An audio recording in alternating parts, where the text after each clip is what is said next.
pembahasan Katim, A, B, C.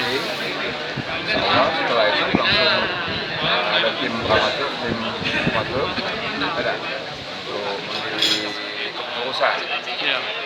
Mudah-mudahan mohon doanya dari teman-teman media jam 9 ini insya Allah Pak Gubernur hadir memberikan sambutan dan menyaksikan pembukuan dan pelantikan pengurus DPD Sumatera Selatan periode 2021-2026. Itu tinggal kita nunggu dari keputusan DPD baik selesai sidang-sidang komisi. Memang calonnya cuma Pak Ramlan itu? Ya, calonnya cuma Pak Ramlan.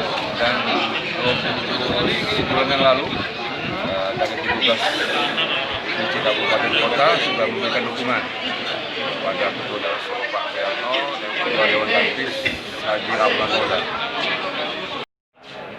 Mulai dari pemenahan struktur sampai ke tingkat paling bawah. Tadi kan ada penekanan warga NU nya. Ya. Kalau milih semua ini bisa buat besar. Bisa. Ya, insya Allah ini makanya malam ini ada rapat koordinasi khusus setelah maghrib antara PCNU dengan Dewan Suro PKB. Salah satunya membahas soal itu. Salah satunya Memaksimalkan peran NU. Yang kedua, bentuk bakti PKB kepada NU.